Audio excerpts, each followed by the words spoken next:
twiga ijambo ry'Imana twumva ubuhamya dukurikirana amateka y'ubwonko mwiyobokamana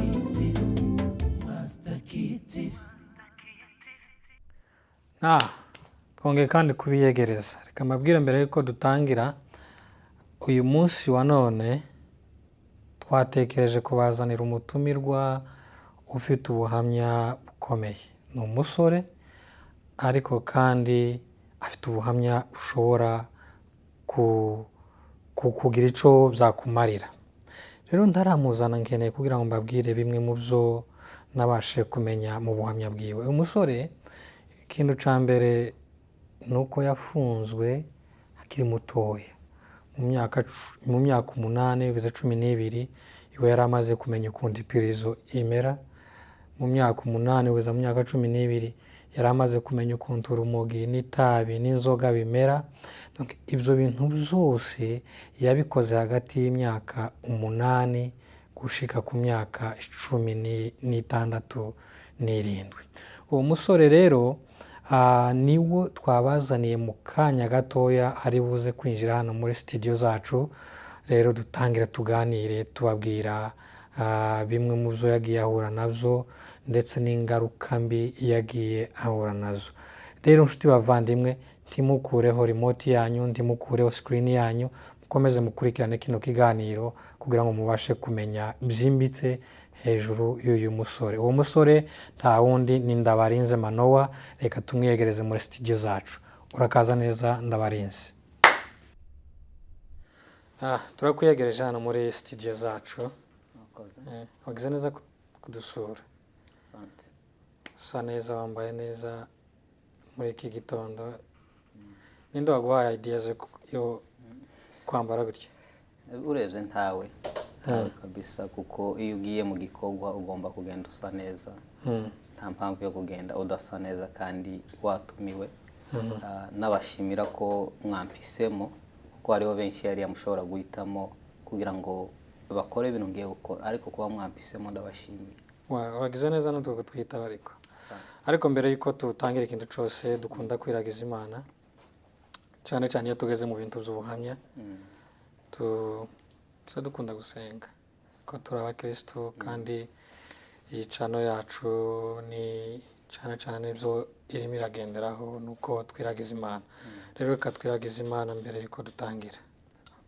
Uhoraho Mana yacu, turagushimiye kuko ubanye natwe, turagushimiye kuko waturinze, turagushimiye kuko waduhaye imbaraga zo kubyuka amahoro, turagushimiye kuko wongeye kandi kuduhuriza hano mu kiganiro c'ubuhamya bwa mwene data wabashije kugira neza, uramurokora umukura muri buriya bubata bw'ibyaha yararimo. Rero ubwo tugiye gutangira turagushimiye kandi turakwiyagije, turasaba kugira ngo n'abarimo baradufasha ku buryo bw'amashusho nabo bamugisha kandi baha imbaraga zo kugira ngo igikorwa kibanze kigende neza. Turagushimiye umuntu wese uzafungura kino kiganiro, uzumva buno buhamya, uzamugirire neza mu izina rya Yesu. Amen. Twongeye kandi kuvuga ngo Imana ishimwe kuko yaduteye iteka muri iki gitondo kugira ngo tongere tubane nawe. Umuntu w'umusore, ndabanza ntangire nsabagira ngo wibwire abantu, ubabwire uburiwe muri iki gitondo. Urakoze. Amazina nitwa Ndabarinze Manoa, Manoa Sebayizi w'Akanyamashuba. Ndi umupapa, ndubatse, mfite umugore umwe n'abana 3. Umukobwa mukuru agakurikirwa n'abahungu 2 b'amahasha. Akaba ntuye muri Texas. Tuye muri Texas. Nibutsa abantu kuko hano turi muri Iowa niho turimo turakorera ikiganiro, ariko n'umuturage wa Texas aza akorera hano mu bisanzwe, agenda agaruka mu buzima. Rero nagutumiye kugira ngo numvise ko ufite ubuhamya bwiza kandi ubuhamya hari aho Imana yagukuye. Twifuza kuganira nawe kugira ngo ubwo buhamya bubashe kugera ku bantu bose, bubashe gufasha abantu bose muri rusange, kuko urebye abantu benshi mu bwoko bwacu ntidukunda gutanga ubuhamya bw'aho Imana yadukuye. Ariko rero iki ni igihe cyo kugira ngo umuntu wese icyo Imana yamuhaye aba arico akoresha. Kubw'ibyo mpamvu niyo cyo cyatumye nguhamagara. hano mu kiganiro muri uyu munsi wa none. Ndashaka kugira ngo mbaze Ndabarinze wavukiye hehe? Ndabarinze yavukiye mu Bijombo. Navukiye mu Bijombo, niho navukiye, ni iwacu mu rugo. Ni iwanyu kavukire. Jewe navukiye muri Byura, ndi umunyabyura. Ndibaza kuko aho ngaho sico kigenderewe. Ndabarinze, reka dutangire uduha ubuhamya bwawe bw'ibyo Imana yagukoreye. Ndabizi kuko twicaye urabimbwira, numva wabisangiza n'abandi, numva ndaheranwa n'ico kintu, ariko nashatse kugira ngo dusangire ubwo buhamya n'abarimo baradukurikirana muri uno mwanya, kuko ndabizi kuko hari abantu benshi bazadukurikirana. Rero Ndabarinze, umbwira kuko hari aho Imana yagukuye, ubu nyine ngabona uri umugabo mwiza, umeze neza, ufite abana, ufite umuryango, uravuga mu bagabo ijambo rikijana. Ndabarinze, ni hehe Imana yagukuye mu buhamya bwawe? Urebye Imana yankuye kure, ntabwo ari imbaraga zanje, ariko mvuga ko ari ubuntu nagiriwe. Navutse ndi umwana nk'abandi, mvuka mu muryango w'abana 9, nkaba ndi umwana wa gatatu mu bahungu 3 bakuru. Navutse menya ubwenge, nsanga ababyeyi banje n'abakozi b'Imana. Papa yari umuvugabutumwa, mukecuru nawe yari umukristo usanzwe, ariko ibyo nibuka cyane cyangwa se zatumye ngirirwa ubuntu bwo guhindura nuko navutse maze kumenya ubwenge. Mbere yuko tusha kuryama, ababyeyi bacu baratwicazaga, tukikiranura nambari wakoseye uwundi cyangwa koshe, tukakana imbabazi, tukitunganya, tukaririmba, tugasenga, tukaja kuryama. Ariko nyuma naje kugira igitekerezo cyo guhitamo nabi. Nza kwibwira inama yo gutangira kunywa itabi, inzoga, urumogi. Nja gusanga ngeze ahantu ntari mbashije kwigarura, cyangwa se nza gusanga ngeze ahantu hangoye kuvuga ngo ngaruke. Kandi by'ukuri nubwo byari bingoye ko ngaruka, nari mbyifujije, kandi abantu benshi baransengeye kugira ngo ngaruke, nabashimira ko bansengeye. Ico gihe wabikoze wari ufite imyaka ingahe? Namba ntibeshe neza, nzi ko natangiye nkiri muto cyane, ariko uko biri kose natangiye hagati y'imyaka 8 cyangwa 9. Uri muramwa ibiyobyabwenge? Nimo narindi kabisa. Ngenda buke nja gusanga ngeze kure aho ndashobora kwigarura, kuko kera nari nabaye imbata yabyo. Mbese nobuzi byo kurya, ariko nkabona ibiyobyabwenge cyangwa se inzoga. Watangiye guterera? Uko natangiye, aho twari tuba Uvira, ababaye Uvira bari bahazi, na ahantu hitwa ngo ni kuri HCR igipangu kibaruguru ya maendeleo. Twabagamo turi imiryango myinshi. Hanze yaho habaga amabotike y'abantu bacuruza utuntu dusanzwe, imbombo, amatabi, utuntu nyine nk'utwo, kuko bari batwize nk'abana baho. Noneho tukaba inshuti zabo. Bigera ku rwego bansigira botike bagiye kurangura. Noneho kuko namba ubizi neza cyangwa se ubyibutse, mu mico ya kera cyangwa se hazaga abashyitsi mu rugo, yabona umwana akamubwira ati sha genda uje kunkongereza itabi, kandi urizane ritazimye. Wari ufite amahitamo 2. Wari ufite kuza wawe uritumura kugira ngo ritazima, cyangwa se wari ufite kuza wawe urihuha kugira ngo ritazima. Kandi kurihuha hari igihe umwotsi wo kuja mu maso, mazuru, ugasanga tibikuguye neza, bigatuma nyine uguma gutumagura. Ariko kugira ngo ushitse itabi rikimo kwaka, ushitse rikiriko ryakarikiye muri ritazima. Noneho aho ngaho niho nyine jewe nibwira cyangwa se nizera neza ko haturutse igitekerezo cyo kuvuga ngo reka ntangire kunywa itabi. Noneho biza kugera ku rwego bansigira botike bagiye kurangura, kababwira ati mumpeze ipake y'itabi, mumpeze imbombo, amavuta, isabune na korogate.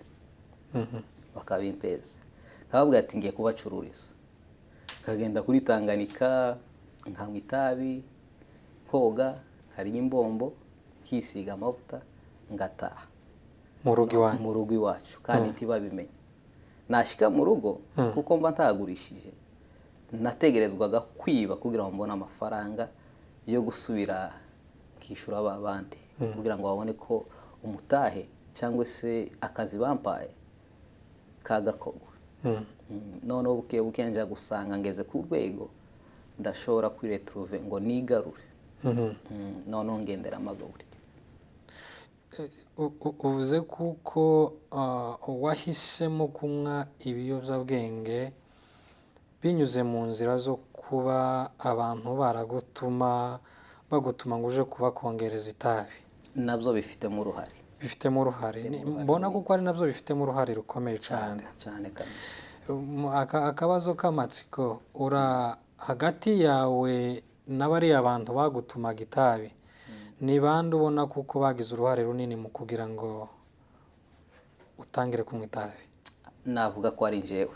Ni wewe? Impamvu ze ko ari njyewe kuko ibo ntibambwiye kuri mwe bararimpaye nubwo bafitemo ya pourcentage y'uruhare ariko decision ni njyewe kuko ntibari kumbwiriza gukora icyo njyewe ndashaka ariko kuko njyewe nibwirije inama kuko narabikoraga kandi nkabona bingize nk'umuntu ukomeye ukuntu mbese nkaza namansa n'umuntu urusa abandi bana turi kumwe cyangwa se umuntu mbese wamenye akantu runaka kurusha abandi. Hanyuma wabibayemo igihe kingana iki? Navuga nabibayemo naje kwitera hejuru novuga ko hafi imyaka 10 niyo nabibayemo ko naje kubivamo mfite imyaka 16 16 waratangiriye ku myaka 10 imyaka 8. Duhe gatoya ukuntu wabonaga amafaranga yo kuba wagura ibyo biyobyabwenge wayakuraga he? Kandi imyaka 8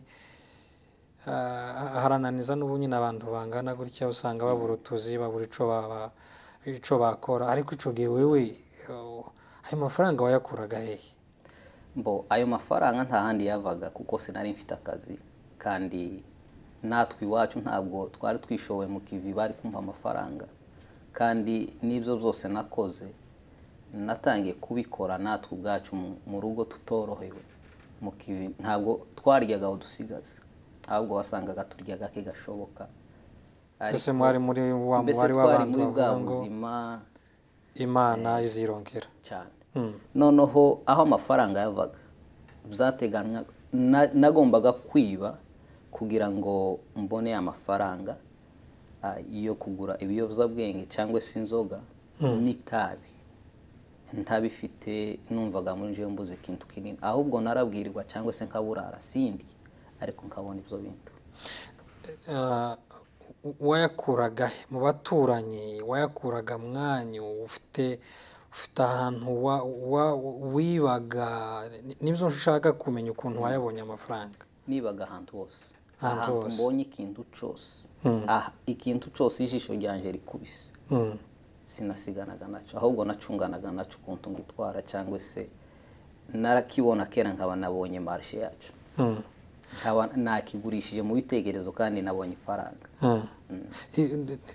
Turashaka ngo tubwire turashaka ubwira abantu bagukurikiye kuri ubu nyine byimbitse cyane ukuntu ndibaza kuko uvuze kuko ahantu hose wabonaga ikintu ukagitekerezamo ko wakigurisha hari ubwo wigeze wiba mwanyu mu buryo bwo kugira ngo wifashishe kugura ibyo biyobyabwenge? Cyane kabisa. Najaga hanze ari uko nabuze mwacu. Byagendaga gute? Mama yaje kugirirwa amahirwe abona akazi yakora ahantu mu bitaro nono mama yavaga mu kazi bamupokeje byenda bakampokeza ifu umuceri yapfaga kukubita hasi gutya nanjye nkama nkubita ngaterura nkigendera. Mbese urumva majority nibaga mwacu najaga kuja hanze nabuze mwacu ariko byose natangiye kwibira mwacu. Uracafite ijambo? Wageze igihe ubwira umutima wawe ubwira kuko ugomba kwiba mwanyu ni nk'ibiki cyane watwaraga mwanyu hari ahantu wari uzi babikaga amafaranga wenda na muzehe wawe ashobora na n'ubu ashobora kuba atazi ko wageze uyakura akibaza n'ukuntu wayabonye akabibura muzehe yagiraga akabati kiwe yakomeza yabikagamo ibitabo cyangwa se ibintu byose bifite agaciro noneho muri yabikaga ibintu muri ka kabati naje kwimba ahantu inyuma y'akabati ndahimba umwobo mbese nshaka kubigira nkaho ari imbeba zahimbye none ngacishamo ukuboko ngasingira ibintu birimo n'amafaranga muzehe yagaruka agasanga amafaranga yagiye ariko kuko nari nabaye umwana wananiranye kera ntangiye kugira izina kuko utibagiwe yuko navutse nsanga muzehe n'umukozi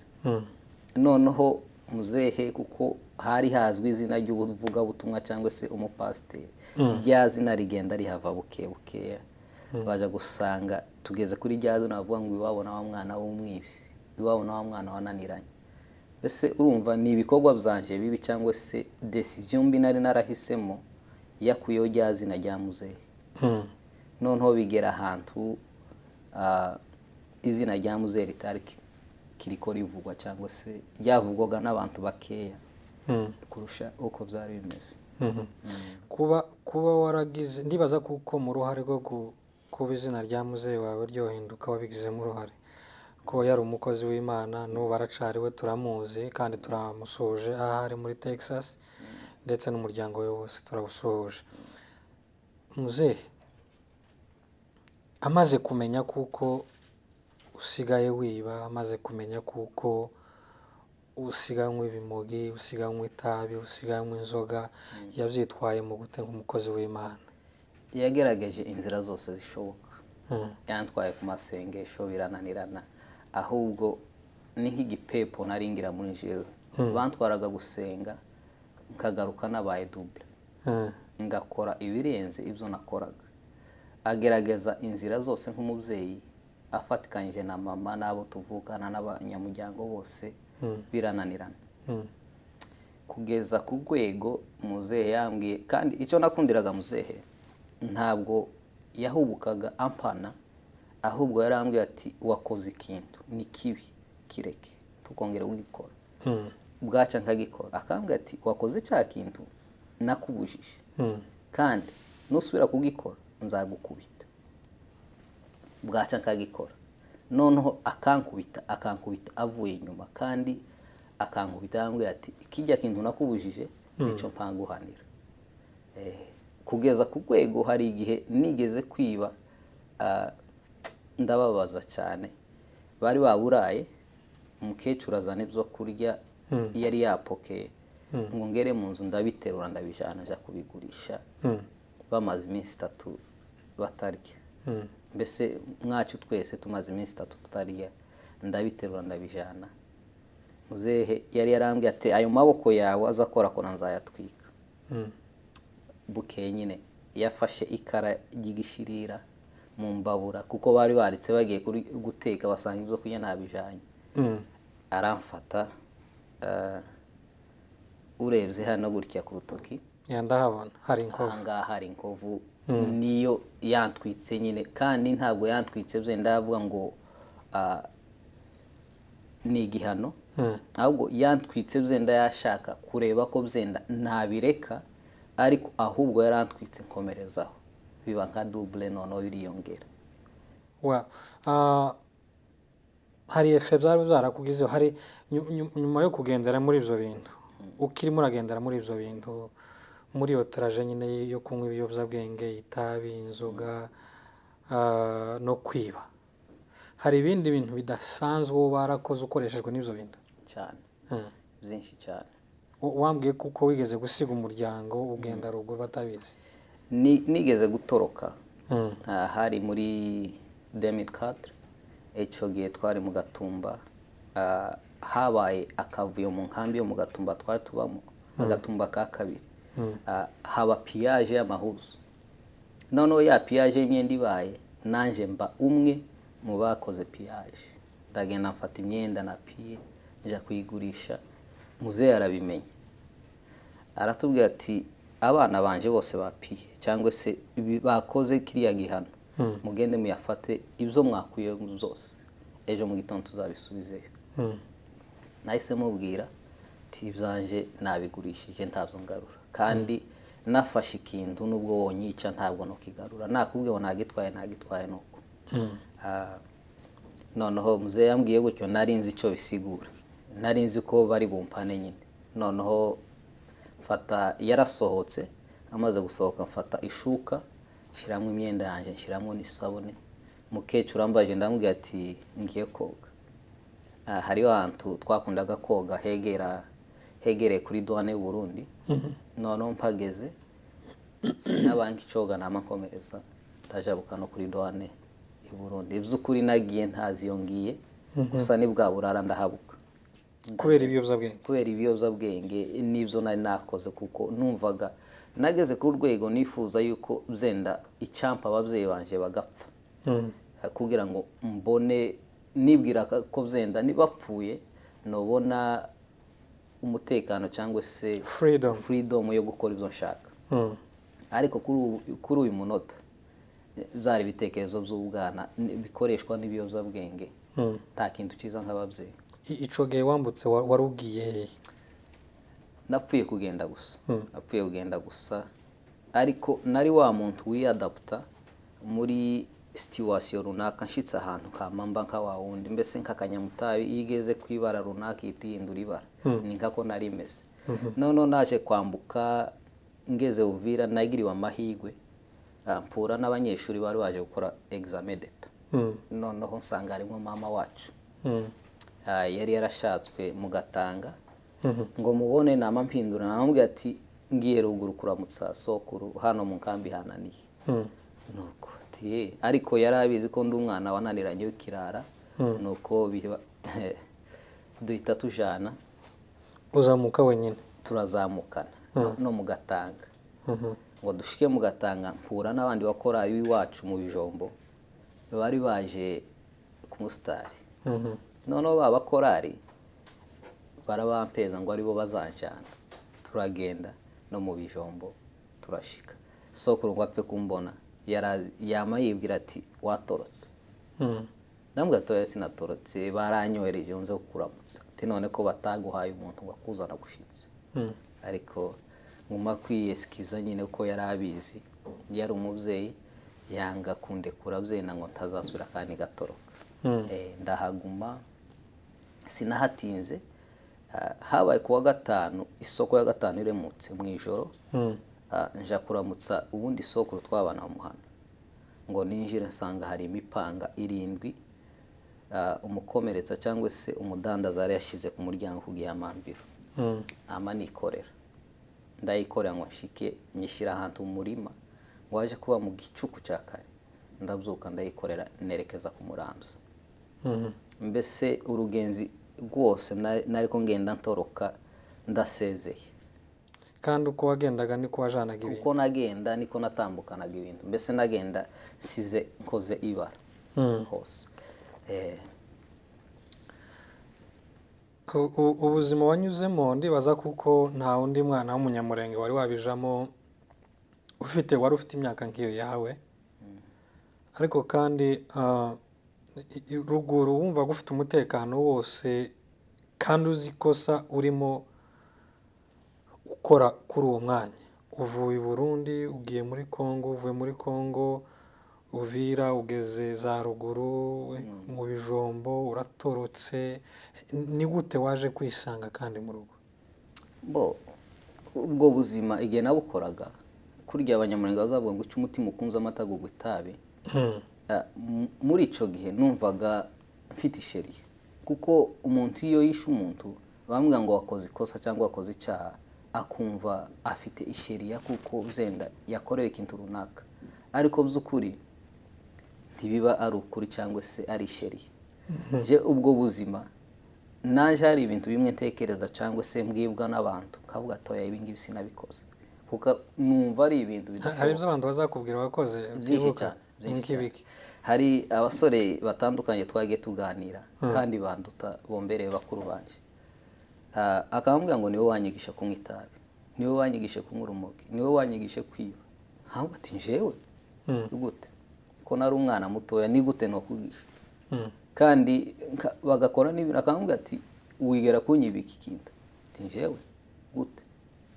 Ugasanga nyine ni ibintu bigiye bitandukanye ariko nanje ubwanje nagera hamwe natekereza avuga ati si ibintu nabikoraga gute kuko nari umuntu usa n'uwivuyeho nakoraga ikintu ndatekereza ku ngaruka cyangwa se ngo mvuge ngo ikiba zenda kirangirira ingaruka mbi cyane.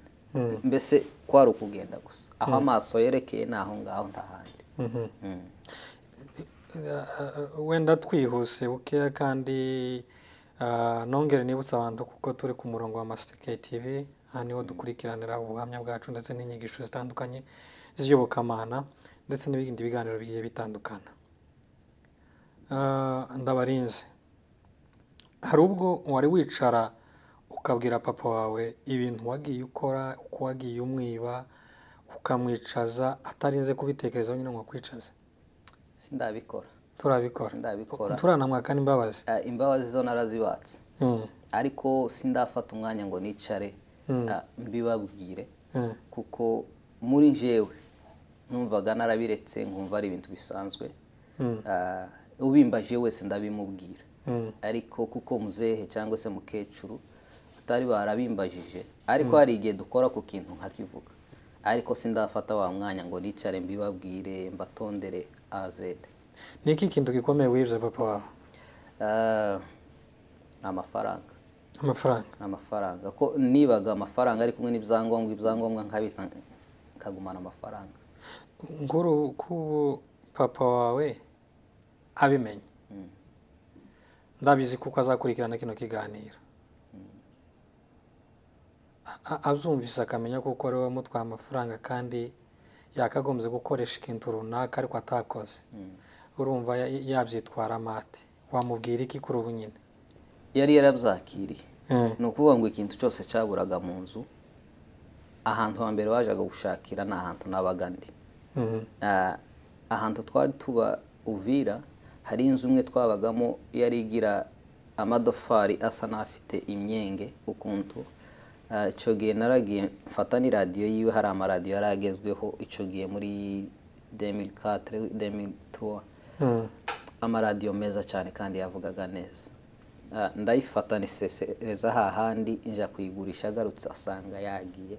Iyo radiyo ni imwe mu byamubabaje kuko uza ababyeyi bacu kuntu bakundaga gutegera amakuru agarutse asanga kandi icyo gihe hari igihe cy'intambara asanga ya radiyo yagiye biramubabaza cyane. Ngo yikubite mu kabati asanga n'ifaranga zagiye biramubabaza cyane. Wamubwira iki? Icyo namubwira gusa ndamushimira uko yambereye umubyeyi wakomeje kumba hafi akomeza kumpeza impanuro zigiye zitandukanye nubwo nari narisha amatwi ibyo bavugaga byose mu rugo bakazambwira ngo barizera neza ngo ibyo bambwiye ngo bizabyinjira mu gutwi kumwe bigaserukira mu kundi kuko ntako batagize baravuze baraceceka bagira gute kugeza ku ntambwe bansengeye baransengera ngo Imana ikore uko ishaka. Nuko ya masengesho yarakoze. Tukira aho hantu ubuhamya bwawe ndibaza kuko hari abantu batinya kuvuga ubuhamya bwabo. Hari mu by'ukuri hari abantu batinya kuvuga ubuhamya bwabo bw'aho Imana yabakuye. Kandi ikintu gikomeza umukristo ni ubuhamya. Iyo umukristo ufite ubuhamya aba ari inkingi imwe ikomeye mu buzima bwawe kandi twese turabufite. Ariko ubuhamya bwawe butegera kuba waravukiye mu muryango w'abantu basenga. Iso yari umukozi mu rusengero mu itorero kandi n'ubaracariwe ariko uwiyamurisha kuvuga ngo uhitamo kuvuga ngo uje muri ibyo bintu. Ntiwumvaga ufite ipfunwe ry'uko ubuzima bwawe buzangirika binyuze muri ibyo biyobyabwenge ukarinda upfa utarabivamo? Twagize ubwoba bw'ico kintu? Ntabwo banagize kuko ibyo narimbamo ntibyari bimpesheje umwanya wo gutegera cyangwa se gutekereza ejo hazaza. Ni nk'ubuzima bw'abantu bafite uyu munsi bamwe benshi dukora ibintu tuvuga ngo ibyejo bibarabesha, ugasanga namba tubonye ibyo kurya turiye none ntidutekereza ejo. Kandi naho abantu bavuga ubuhamya iyo bose babuvugaga, kuko njyewe ubuhamya bwanje bintera ishema kubuvuga, kuko n'ubuzima nahinduriwe n'amahirwe nagiriwe ubuntu bwo guhindurwa, kuko si bose bagiriwe ubuntu. Abo twasangiye bose siko bahindutse. Hari bamwe uyu munsi badafite ijambo cyangwa se badafite n'ubuzima bwabo, ariko niyo mpamvu bintera kubivuga, kugira ngo n'uzabyumva wese azakuremo akiwe. Kuko urabona iyo utavuze ikintu cyabaye kandi kizwi, ni hahandi uba wawimaske. Kuko njyewe byose ndabivuga kuko bimpesha imbaraga kandi birambohora muri njyewe. Urebye utegera indirimbo zanje zose izinshi n'ubuhamya n'amashimwe aho Imana yankuye cyangwa se ubuntu nagiriwe, kuko nta kindi nakora atari ukubivuga. Turagarutse rero muri studio, twongere kandi twibutse kuko uyu ari wa mwanya w'amashimwe cyangwa se w'ubuhamya w'ibyo Imana yakoreye mugenzi wacu hano Ndabarinze, kandi tunashima Imana kuko yagiye kurinda muri ibyo bihe. Akantu ka nyuma turangiza, muri ibyo bintu byose wigeze uba mu buroko, wigeze ufungwa kubera ibyaha wakoze? Narafunzwe kandi nafunzwe mfite imyaka namba atari 12 yari 13, kuko nageze ku rwego niba abantu b'inshuti yanje cyangwa se bari bagira sinema, kandi icyo gihe abana twakundaga kuja mu masinema, noneho nza kwiba ibikoresho byabo ndabigurisha. Maze kubigurisha bageze mu rugo barambura, bihurirana nuko nari nibye no mu rugo. Mbese ahantu hose nacaga nahasigaga itashi. Maze kubyiba noneho bageze mu rugo barambura, icyo gihe sinanaraye mu rugo, naraye ku giti. Hari igiti cya madame cyabaga imbere y'inzu aho twari tuba, kuko nari mbizi ko ningera mu rugo bari bunkubite.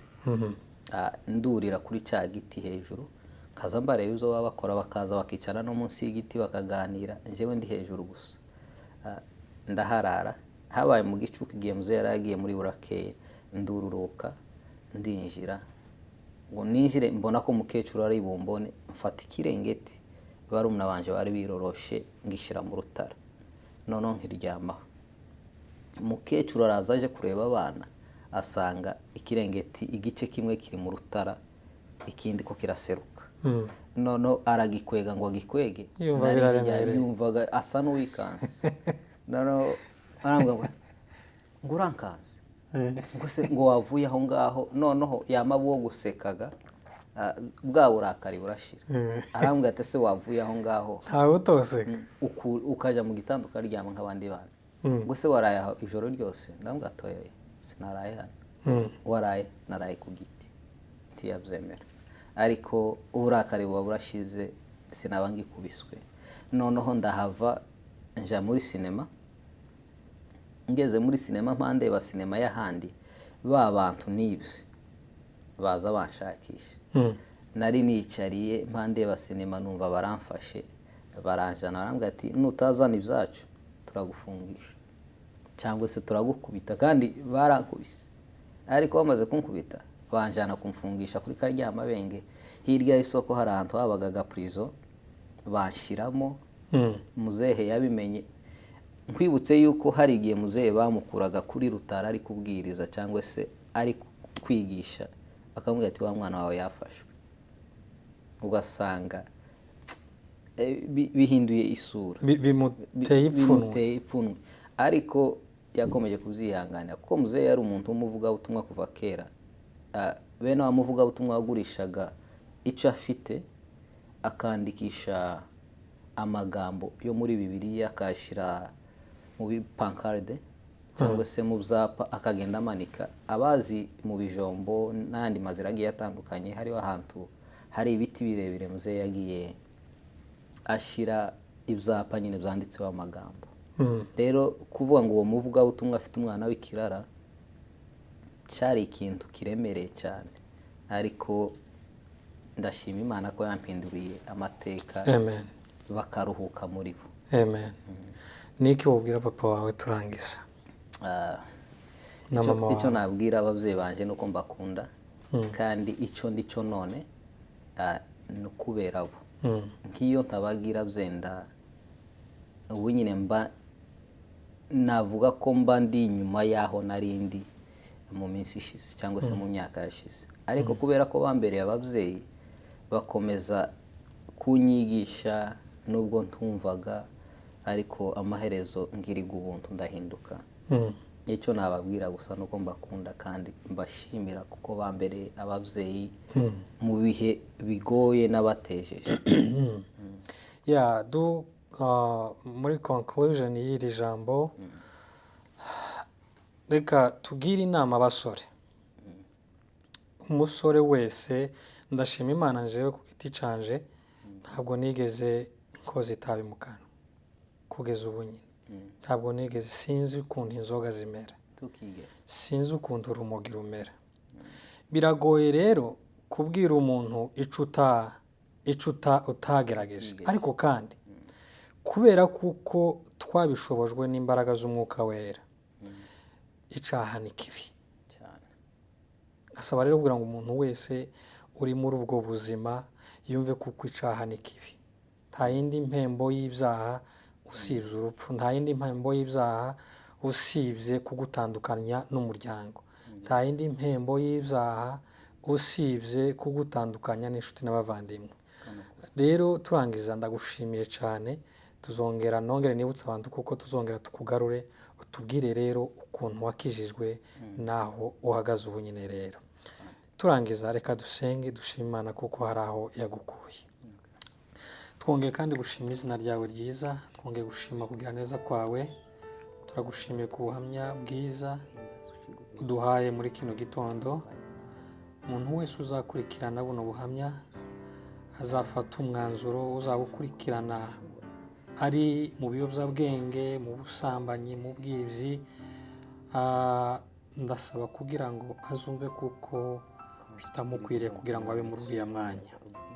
Mwene data wabiretse turagushimiye, ariko kandi icyo nsaba ni ukugira ngo imbaraga zimukomeze, zimuhe umutima wo gukomera no gukomeza kuba imbere yawe. Ubwo tuzongera kandi tukamugarura hano ku murongo, tuzongere kandi twumve ibyiza bizava mu kanwa kiwe. Turagushimiye, ugirire neza ababyeyi biwe babashe kumwihanganira, bakamugira inama kuko zari inshingano zabo muri ico gihe cyabo. Niyo mpamvu nsabye, shima kandi nizera kuko nibisigaye uzabikora mu izina rya Yesu. Amen. Amen. Twiga umuco tuwusanisha no gushaka kumenya